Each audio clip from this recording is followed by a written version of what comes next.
But I remember he told us that on the way, he'd had a little traffic altercation with some young guy, and he had to punch him. And I'm thinking, Jesus, you're an old man, you know. You get in a fist fight? I was really impressed.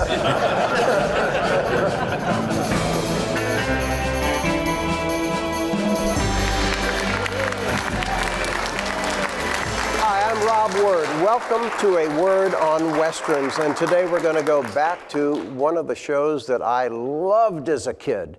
And if you're my age or even close or even saw reruns, you love it too. The show was The Adventures of Spin and Marty, and our star today is Spin, Tim Considine. Come on in, Tim. Welcome. Glad to see you. I say spun because it was so long ago. You know. Well, we'll be spinning some spun yarns, All I guess, right. today then. Now, that series was a phenomenon. It was 1955, I think, on the Mickey Mouse Club. And this was the early days of TV, and nobody really understood, maybe Walt Disney did, the power of television. It amazed us. Dave Stollery is still a friend of mine. He was Marty. We're still mates. We had met before that, but we had no idea of what the Mickey Mouse Club was.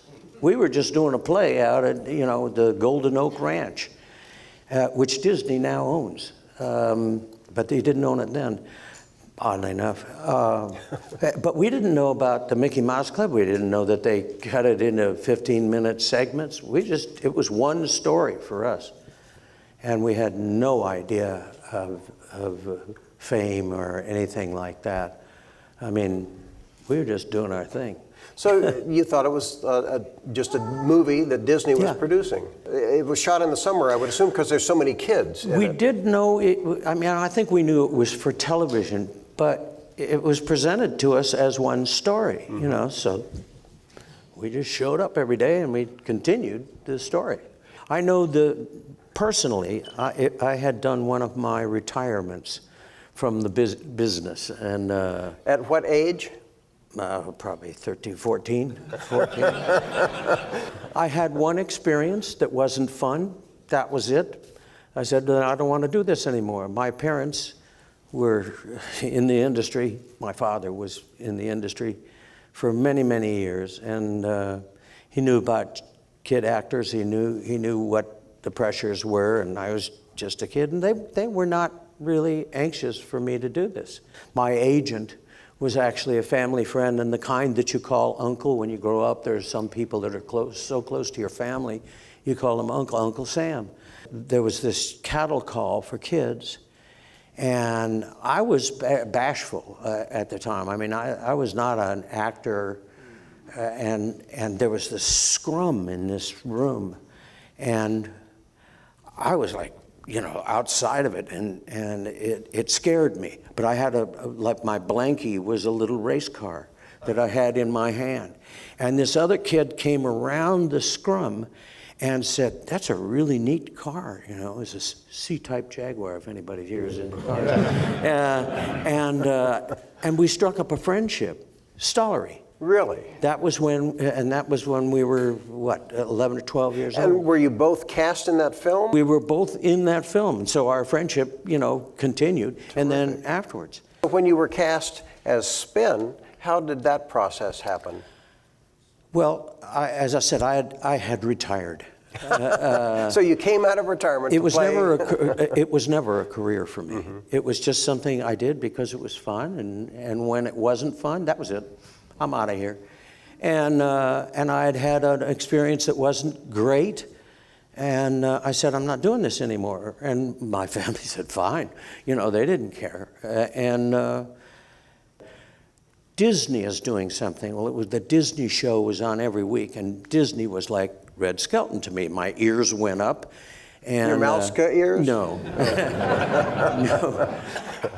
And so I went out for this thing, and they were doing I remember I played baseball most of the day, and Bill Walsh, who produced it, was the catcher. I pitched, and he was the catcher, and there was a bunch of kids, and it was called the Marty Markham story, and it was based on a book And Marty Markham was this snotty little rich kid. And somehow I got it. But I got the part of Marty. And Uncle Sam called me back and said, well, you got it. You got the part of Marty. And I said, I don't want that. I wanted to be his friend. I'm retired. No, I said I wanted to be his friend. His friend was more cool, you know. He was a guy who knew about horses and all of that. And he said, well, you can't do that. That was just a tiny little part. And I said, well, I really don't want to do it, you know. And he called the studio back and said, well, my guy wants to do it, but he'll only do it if the two parts are equal. And he wants to play spin. And I didn't say that to him. I just said I didn't want to do it, you know. And Uncle Sam was smart. And so I got to play the cool one, right? Yeah. And yeah, nobody wanted to be Marty. and I actually suggested him. I thought he'd be How great nice. for it. Yeah. Yeah. So I always take credit for his entire career. Actually, I mean, he was a very good and very experienced actor. I was not. I was neither, you know. But you were the cool kid, so it was okay. I was the cool kid. That was our first experience with fame or celebrity. We didn't know anything about that. Well, what was great about the show, for those of us watching it, was instead of on a sound stage with a canned laugh track or something, you all were really out there on a dude ranch with horses and outside. Yeah, and at the time, they gave us both horses, and I was enough of an actor that when they said, can you ride a horse? Oh, yeah, sure. I was scared to death of horses. They were bigger than me, you know, and so they gave us horses. And out at Pickwick, we rode around and we had lessons on how to ride and so on and so forth. And then we transferred to, I forget the name of the stable, but it was a place that supplied horses to movies. I remember the guy's name, George Gesford. Does that mean anything to anybody here? You know? Well, then I can tell lies like crazy. But what I remember about George Gesford was he was a big guy, but he rode with his shoulders back. And the horse kind of moved under him, but he was rigid like that. And he had a kid. He ended up being my double in Spin and Marty. And they had another guy who was going to be my double, but he rode all hunched over like that. They were brothers, and they were kind of famous brothers. And he was a great rider and a great stuntman, you know. But I didn't want to look like that. You know, I couldn't ride a horse worth of poop, but I didn't want to look like that. I wanted to look like George Gesford. And George Gesford had a kid working for him, and through George and me, he ended up being my double. And so I looked like I could ride a horse like crazy, you know. And I learned, but I mean, I wasn't as good as I looked like, you know. Shooting those, you probably had to shoot in the summer because you were going to school. Yeah. What was the weather like at the Disney Ranch? Hotter than hell. Really? Yeah, hotter than hell. Yeah, it was way out in the valley in Placerita Canyon. Mm-hmm. And yeah, it was hot. Mm-hmm. And we'd go out on buses every day, and I hated buses.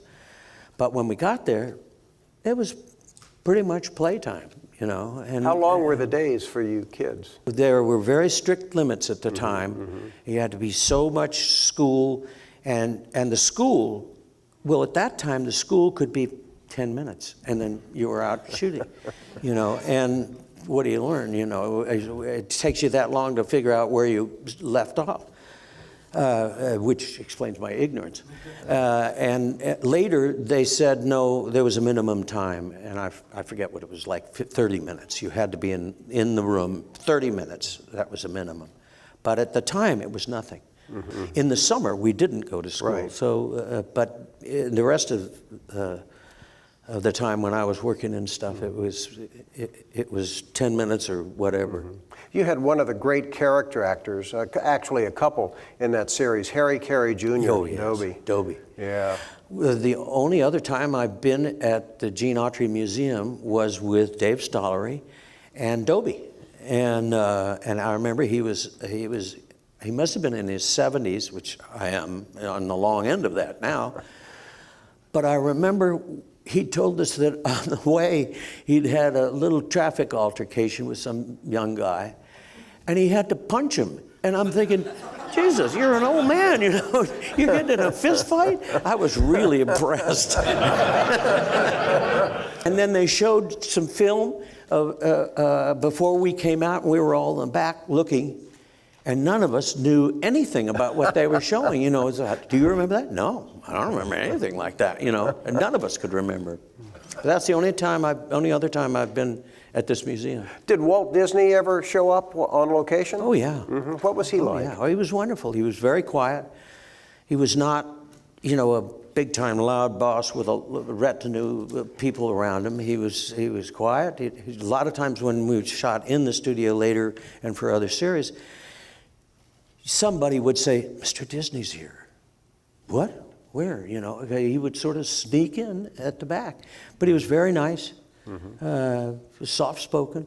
He was building Disneyland. You have to remember at the time that that was very interesting to us, because we had watched the Disney show, the hour-long show, and he talked all about that. So when he was building Disneyland, if you ever wanted to talk to Mr. Disney, all you had to say is, "How are things at the park, Mr. Disney?" And he would take you, this is when we were at the studio, he would take you up to his office, and he had like a ping pong table, but much bigger, and that was Disneyland. And he'd show you, well, we're building this, and we're going to do this over there, and it was tremendous. Wow. Yeah. And the show, because it was such a phenomenon, there were other seasons. Oh, yeah. You know, 3 seasons of that one.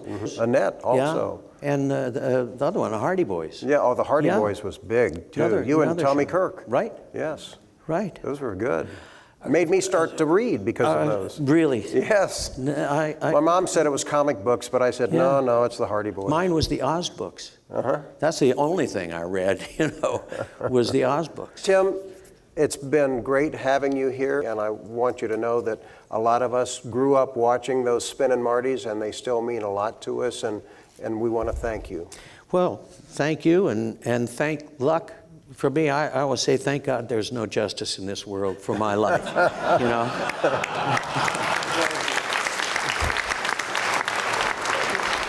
right, was that okay? Sure. My name is Rob Word, and we love bringing these programs to you. We've got a lot more scheduled coming up. We post a new one every single week, and we want you to subscribe, like, and share. Thanks for watching.